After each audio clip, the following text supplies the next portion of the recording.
Hello, beautiful people from Westeros. Lord Carlos here, and I am making a series of videos that has been requested by the new players that are a bit lost on this new game, Game of Thrones, Dragonfire. So it has been said it is a difficult game, and fair enough. It's a fairly complicated game. It has a lot of feature. It has a lot of room to optimize how you grow and how you play.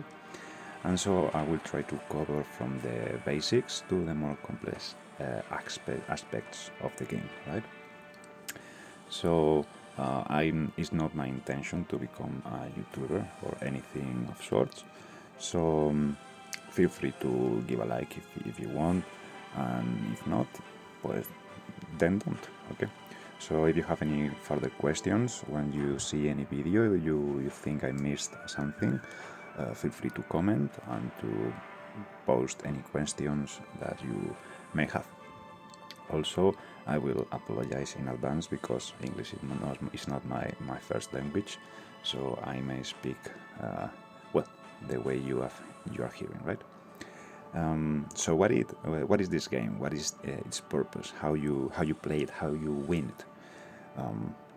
It is structured in seasons.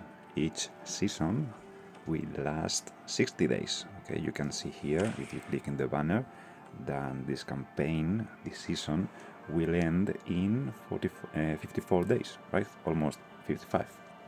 It's been running for 5 days, almost, and it will be won by the faction that will take and control until the last day, until the last second of the season, this beautiful city that you are watching in the screen, which is of course King's Landing. You can see the Red Keep, you can see the Baelor Septum, right? If you are familiar with the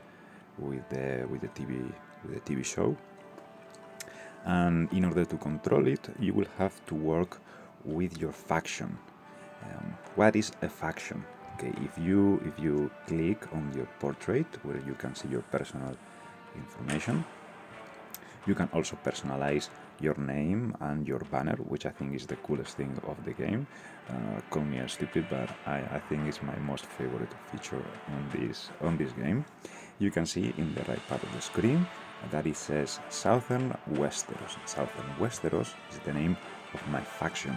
There are 3 factions in the game. You can see it in the map much more clearly, right?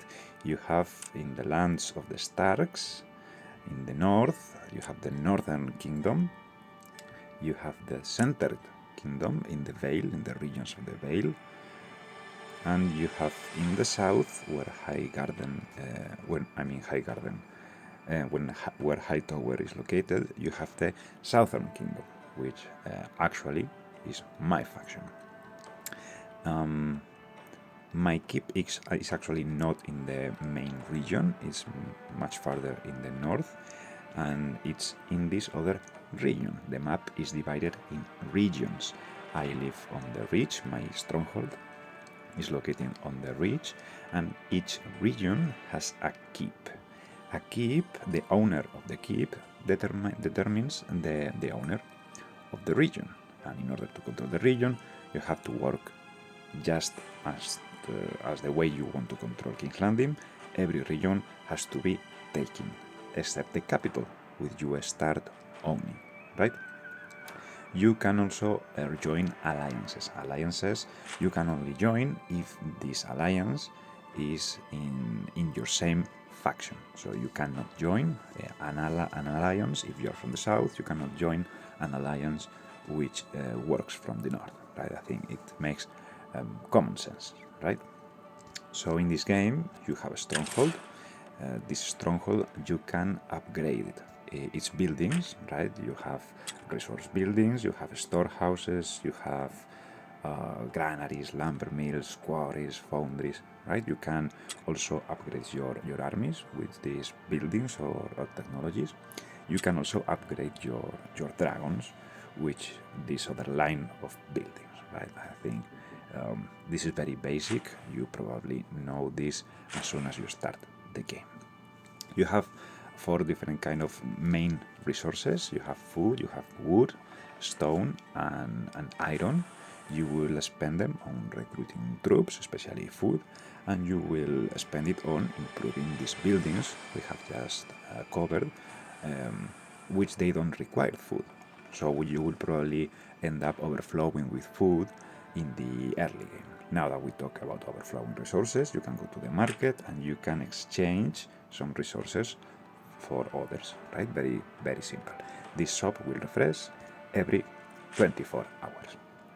I don't want to go into the specifics in this very first video. The thing is that you have to control these spots in the map, which are called tiles. These are hexagonal tiles, not square tiles. The hexagonal tiles are the best kind of tiles if you like maths, as I do. And you have a limit of tiles that you can own.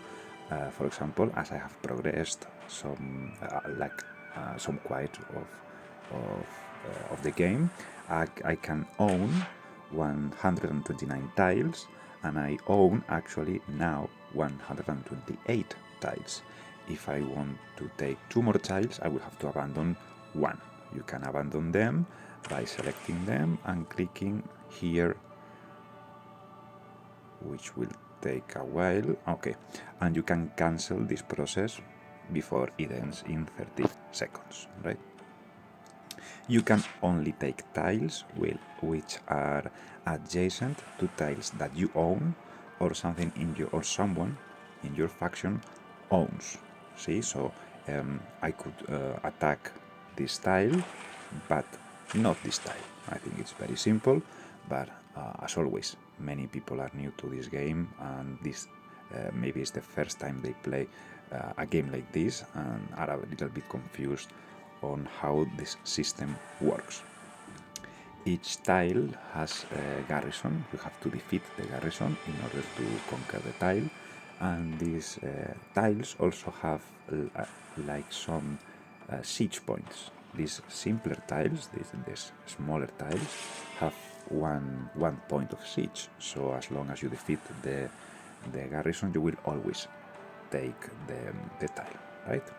You may also find that some tiles, like the fortresses of other people, have higher points of siege, and you have to attack them maybe several times in order to control them, right? I'm looking for a town which was around here, right around here. You can see that this tile is actually composed of 3 tiles, and you have to siege it from 20 to 100,000 points to 0 in order to control it, right?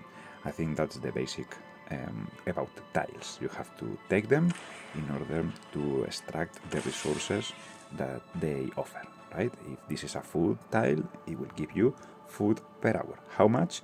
It would say here 750 units of food per hour. Obviously, the higher the level of the tile, the harder it is to take, right? So you have to grow stronger in order to take better tiles. How do you get stronger? How do you optimize your attacks? How do you make your attacks? And so on, I will cover in a different video. Again, this is the first of a series of videos that I'm planning to make. This is covering the very basics of what is the game about. Again, my intentions are not to become a YouTuber or anything of sorts. If you like the video, you can click the like. I couldn't care less. But also, if you have any questions, I am very happy to answer them in the comments, or to make a new video covering whatever doubts you may have. So that is all for the first video. I hope you like it, and see you in the next one.